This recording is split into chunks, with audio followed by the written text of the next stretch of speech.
पहलगाम वाक़े से पाकिस्तान का कोई ताल्लुक नहीं। सिंतास मुआहदे की मुअत्तली सिर्फ पाकिस्तान नहीं, इंसानियत के खिलाफ जुर्म है। पाकिस्तान की तहम्मुल को कमजोरी ना समझा जाए। पाकिस्तान अपने दरियाओं का तहफ़्फ़ुज़ करेगा। पाकिस्तानी फौज हर किस्म की जारियत का मुकाबला करने के लिए तैयार है। Chairman people's party Bilawal Bhutto Zardari का कौमी असम्बली में इज़हार ख्याल। कहा, भारत पाकिस्तान को अपनी नाअहली का जिम्मेदार करार देने की कोशिश कर रहा है। मोदी हुकूमत गैर जिम्मेदारी का मुजाहिरा कर रही है। पाकिस्तान दहशतगर्दी में मुलव्विस नहीं बल्कि खुद दहशतगर्दी का शिकार है। पहलगाम वाक़े के बाद भारत ने पाकिस्तान पर इल्जामात की बौछार कर दी। पाकिस्तानी अवाम ने डर कर जीना नहीं सीखा। कौम मुत्तहिद है, दुश्मन तकसीम पैदा नहीं कर सकता। बिलावल भुट्टो ने मजीद कहा, मकबूजा वादी में रियासती दहशतगर्दी अरूज पर है। भारत के हाथ मकबूजा कश्मीर के अवाम के खून से रगे हुए हैं। मकबूजा कश्मीर पर भारत का कोई हक नहीं। कश्मीरियों को हक खुद इरादियत मिलना चाहिए। है कि आज बुचर ऑफ गुजरात की तमाम पॉलिसियां नाकाम हो चुकी हैं। दुश्मन मक्कार भी है, बदनीयत भी है और दुश्मन बेवकूफ भी है। 9 लाख फौज जो भारत पर काबिज है इल्लीगली ऑक्यूपाइड इंडियन कश्मीर में, वो वहां पे झक मार रही है। कैसा मजाक है। और लिखा जाता है कि सरहद पार बैठे आकाओं की ईमा के ऊपर ये एफआईआर, ये वाकया किया गया। पहलगाम भारत का एक false flag operation, security failure, intelligence failure है। दुश्मन पाकिस्तान पर हमले के लिए ताक में बैठा है। हमारा दुश्मन मक्कार भी है और बेवकूफ़ भी। पहलगाम हमला भारत की इंटेलिजेंस और सिक्योरिटी की नाकामी है। गुजरात के कसाई का चेहरा बेनकाम हो चुका है। वज़ीर इत्तलात अताउल्लाह तारड़ का कौमी असम्बली में इज़हार ख्याल। बोले, भारत ने पहलगाम हमले के 10 मिनट बाद पाकिस्तान पर इल्ज़ाम आयद कर दिया। पहलगाम हमले के वक्त भारत की 9 लाख फौज कहाँ थी? भारत पाकिस्तान में दहशत गर्दी में मुलव्विस है। दहशत गर्दों के ताने बाने भारत से मिलते हैं। सिखों के कत्लेआम में मोदी हुकूमत मुलव्विस है। पाकिस्तान दहशत गर्दों और दुनिया के सामने दीवार है। भारत ने पाकिस्तान का पानी रोका तो पूरी कुव्वत से जवाब देंगे। अता तारड़ ने मजीद कहा, पूरी कौम मुत्तहिद है, दुश्मन कमजोर नहीं कर सकता। सियासी इख्तलाफात का दिफाई मामलात और खारजा पॉलिसी से कोई ताल्लुक नहीं। मुल्क की सालमियत का मामला सियासत से बालातर है। किसी लीडर को अच्छा कहूँगा ना बुरा, आज बात पाकिस्तान की है। भारतीय जारियत का मुंह तोड़ जवाब देने के लिए पूरा ईवान यकजुबान। MQM के रहनुमा फारूक सत्तार बोले, मोदी का जंगी जनून दुनिया के अमन के लिए खतरा है। पूरी कौम पाक फौज के साथ खड़ी है। पाकिस्तान के एक बेटे ने भारतीय जहाज गिराया, अभिनंदन को चाय पिलाकर वापस भेजा। इस बार पाक फौज भारतीय एयरफोर्स का पूरा स्क्वाड्रन उतार लेगी। इस दफा चाय की प्याली की बजाय ड्रम भेजेंगे। चेयरमैन तहरीक इंसाफ बैरिस्टर गौहर ने कहा, भारतीय इक़दाम ने पूरी कौम को दुश्मन के खिलाफ इकट्ठा कर दिया। भारी मिस एडवेंचर किया तो पाकिस्तान सख्त तरीन जवाब देगा। भारत पाकिस्तान का पानी किसी सूरत नहीं रोक सकेगा। पाकिस्तान सिंतास मुआहदे की मुअत्तली को आलमी अदालत में ले जाए। पीपल्स पार्टी की रहनुमा शैला रजा ने कहा, भारत पाकिस्तान पर इल्जाम तराशी का कोई मौका हाथ से नहीं जाने देता। पहलगाम वाक़े के बाद भारतीय बयानी को पजीराई नहीं मिली। वफाकी वजीर अमीर मकाम ने कहा, भारत के गैर जिम्मेदाराना बयानात खित्ते के अमन के लिए खतरा। वफाकी वजीर अमूर कश्मीर अमीर मकाम ने कहा कि भारत के गैर जिम्मेदाराना बयानात खित्ते के अमन के लिए खतरा हैं। भारत अपनी नाकामियों का मलबा पाकिस्तान पर डाल रहा है। अपोजिशन लीडर उमर अयूब ने कौमी असम्बली में वजीरों की अदम मौजूदगी का मामला उठा दिया। कहते हैं, वजीर आजम शहबाज शरीफ और उनकी काबीना ऐवान से गायब है। पाक भारत कशीदगी पर बहस हो रही है। लोग कहाँ हैं? उनकी संजीदगी देखें। उमर अयूब का कल की तकरीर की कॉपी न मिलने का शिकवा।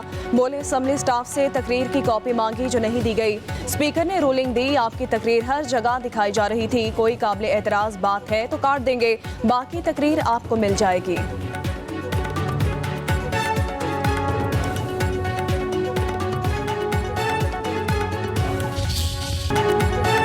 पहलगाम वाक़े पर भारतीय इल्ज़ामात मुस्तरद। हालिया भारतीय इक़दामात खित्ते की सलामती के लिए खतरा करार। पाकिस्तान की दरख्वास्त पर मुत्तहिदा की सलामती काउंसिल का बंद कमरा इजलास। पाकिस्तान भारत के दरमियान कशीदगी की सूरत हाल पर गौर। सलामती काउंसिल का सिंतास मुआहदे की मुअत्तली पर तहफ़्फ़ुज़ात का इजहार। फौजी तसादुम से बचाव और सफारती रास्ते अपनाने पर जोर। पाकिस्तान के मुस्तकिल मंदूब आसिम इफ्तिखार ने ब्रीफिंग में कहा, पाकिस्तान का पहलगाम वाक़े से कोई ताल्लुक नहीं। भारत की जानिब से सिंतास मुआहदे के मुअत्तल करना आलमी क़वानीन की खिलाफ वर्जी है। हम अपनी सालमियत और दिफा के लिए मुकम्मल तैयार हैं। दुनिया खित्ते में अमन के लिए किरदार अदा करे। 70 साल गुजर जाने के बावजूद मसला कश्मीर अब भी हल तलब मसला है। सलामती काउंसिल को पाकिस्तान के खिलाफ भारतीय डिसइंफॉर्मेशन से आगाह किया गया। पाक भारत कशीदगी सेक्रेटरी जनरल अक़वाम मुत्तहिदा एंटोनियो गुतेरेस ने सालिसी की पेशकश कर दी। कहते हैं कि पाकिस्तान और भारत अपने आप को रोके, ये वक्त जंग के दहाने से वापस लौटने का वक्त है।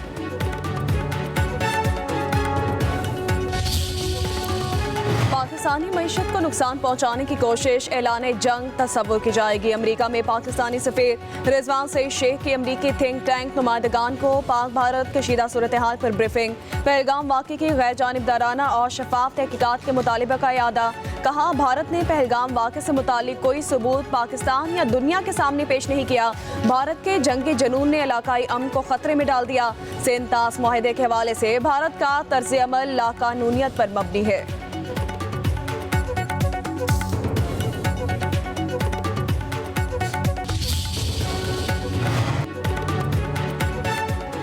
पाकिस्तान की फिजाइया बहुत मजबूत और जदीद असलहे से लैस है, मुल्क के दिफा के लिए तैयार हैं। एक्स सर्विसमैन की news conference major general retired Javed Aslam ने कहा कि हम 20 लाख रिटायर्ड फौजियों की नुमाइंदगी कर रहे हैं।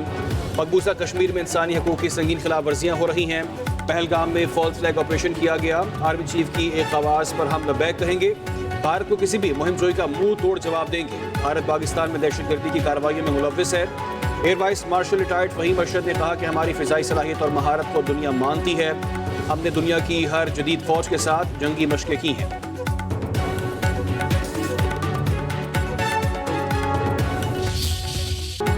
भारत का पहलगाम फॉल्स फ्लैग बेनकामी के बाद बलूचिस्तान में बड़ी दहशतगर्दी का मंसूबा बेनकाब हो गया। मुसद्दिक़ा इंटेलिजेंस ज़राए के मुताबिक भारत की बदनाम ज़माना खुफिया एजेंसी रॉ ने बलूचिस्तान के मुख्तलिफ इलाकों में अपनी प्रॉक्सिस को सरगर्म कर दिया। रॉ की जानिब से BLA, फितना खारिज और गैर कानूनी अफगानियों को गवादर, कोयटा और खुजदार में दहशतगर्दी की हिदायत कर दी गई। दहशतगर्दी की कार्रवाइयों के लिए रॉ ने BLA और फितना खारिज के अलावा चंद और दहशतगर्दों को अफगानिस्तान से भी मुतल्लिका इलाकों में भिजवाया दिया। भारत बलूचिस्तान में दहशतगर्दी करवाकर पाकिस्तान में बदअमनी फैलाने के दर पे है।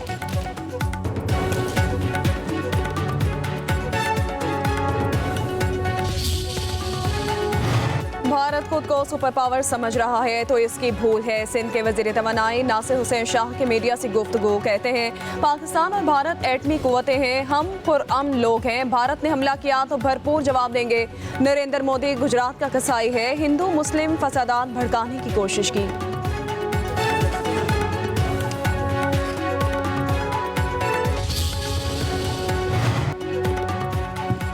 भारतीय कांग्रेस के रहनुमा कहते हैं कि हमें अक़वाम मुत्तहिदा की सलामती काउंसिल के इजलास से खास तवक्को नहीं है। चीन पाकिस्तान के खिलाफ किसी भी करारदाद को वीटो कर देगा।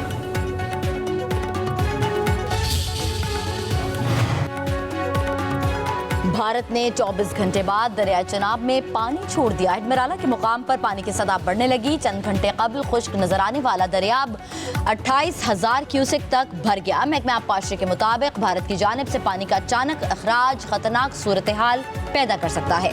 आज रात पानी की सतह मजीद बुलंद होने का खदशा। मुकामी इंतजामिया को अलर्ट रहने की हिदायत जारी कर दी गई। इरसा का दरिया चनाब में पानी की आमद और अखराज के डाटा को मुसलसल मॉनिटर करने का फैसला। भारतीय मीडिया का झूठ बेनकाब, पाकिस्तान मुखालिफ प्रोपेगेंडे का पोल खुल गया। दहशतगर्दी का इल्जाम लगाकर पाकिस्तान को बदनाम करना भारतीय पॉलिसी का पुराना वतीरा। ज़राए के मुताबिक भारतीय वज़ीर ख़जाना निर्मला की सदर एशियाई तरक्याती बैंक से मुलाकात को पाकिस्तान मुखालिफ प्रोपेगेंडे के तौर पर इस्तेमाल किया गया।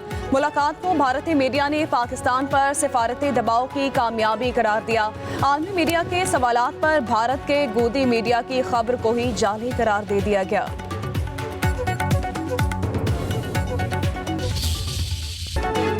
मोदी के खिलाफ भारत से तनकीदी आवाजें उठना शुरू। भारत ने बगैर जंग के पाकिस्तान से शिकस्त तस्लीम कर ली। भारतीय तज्जियाकार ने मोदी सरकार को आईना दिखा दिया। कहते हैं आज पूरी दुनिया पाकिस्तान के साथ खड़ी नजर आती है। बरतानिया, फ्रांस, अमेरिका, रूस और चीन भी पाकिस्तान का साथ दे रहा है। हम हर गुजरते दिन के साथ सफारती तौर पर कमजोर पड़ते जा रहे हैं। भारत पर दबाव डाला जा रहा है कि जंग मत करो।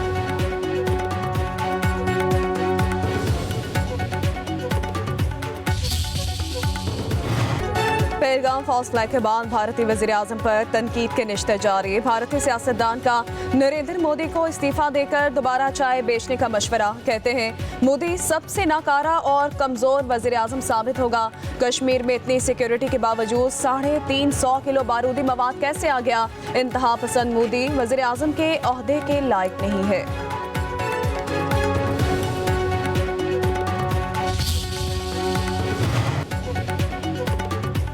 आर्मी चीफ का ऐसा इकदाम। भारत से वापस भेजे गए 2 बच्चों के इलाज का जिम्मा ले लिया। दिल के आरसे में मुब्तला 2 बच्चों के वालिद शाहिद अहमद की मोदी के गैर इंसानी इकदाम की सख्त मजम्मत। कहा अपने बच्चों के इलाज के लिए 7 साल की तगदो के बाद भारत का वीज़ा हासिल किया था।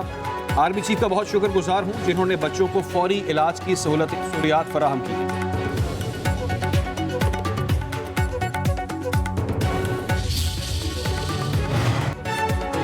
मखसूस नशिस्तों के केस के फैसले के खिलाफ नरसानी अपीलें। सुप्रीम कोर्ट के आईनी बेंच के 11 जजों का मुस्लिम लीग नून, पीपल्स पार्टी, इलेक्शन कमीशन को नोटिस। 2 जजों का इख्तलाफ। जस्टिस आयशा मलिक और जस्टिस अकील अब्बासी नजरसानी दरख्वास्तें मुस्तरद कर दी। जस्टिस आयशा मलिक ने कहा कि क्या मखसूस नशिस्तों पर सुप्रीम कोर्ट के फैसले पर अमल दरामद हुआ?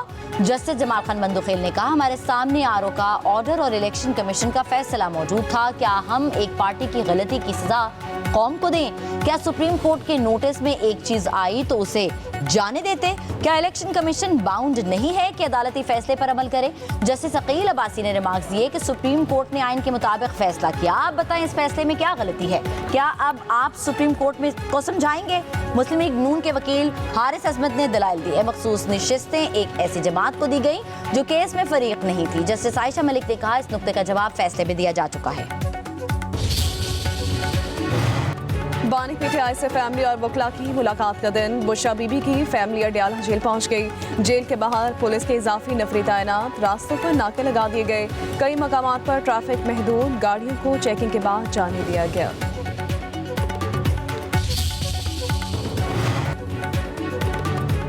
80 अरब में से 42.5% शेयर्स विफाक लेगा तो बाकी पैसा कहां जाएंगे? सुप्रीम कोर्ट के आईनी बेंच में सुपर टैक्स केस की समाअत के दौरान जस्टिस मोहम्मद अली मजहर के रिमार्क्स। कहा जिस मकसद के लिए पैसा इकट्ठा हो तो उसी पर ही खर्च होना चाहिए। जस्टिस जमाल मंदखेल ने कहा 80 अरब रुपए सुपर टैक्स से इकट्ठे होने पर इसकी तकसीम कैसे होगी? ये मुतासरीन कौन हैं जिन पर ये फंड्स खर्च होने हैं?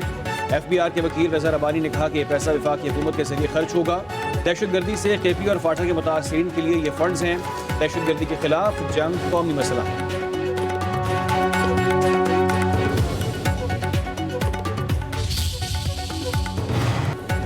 कराची की ATC में 9 मई के केसेस की समाअत। मुलजिमों पर फर्द जुर्म आयद। अगली समाअत पर गवाहान तलब। हलीम आदिल शेख, राजा अजहर, फहीम खान, खुरम शेरजबान, आलमगीर खान, शाहनवाज जदून समेत 32 मुलजमान अदालत में पेश। उधर कराची की इंसदाद दहशतगर्दी अदालत का 12 मई के केस में गवाहान पेश करने का हुक्म। MQM के रहनुमा वसीम अख्तर, उमर सदीकी और दीगर मुलजिमों की भी पेशी। मुलजिम जाकिर की 1 रोज़ा हाजिरी मुआफ़ी की दरख्वास्त मंजूर।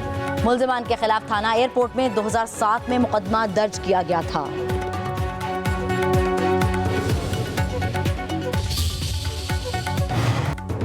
वज़ीर आला पंजाब मरियम नवाज की ज़ेर सदारत इजलास। Yellow line mass transit system की फिजिबिलिटी स्टडी रिपोर्ट पेश की गई।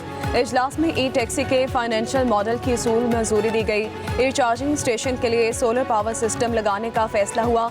मरियम नवाज का जिना टर्मिनल से हरबंसपुरा तक येलो लाइन प्रोजेक्ट पर जल्द काम शुरू करने का हुक्म।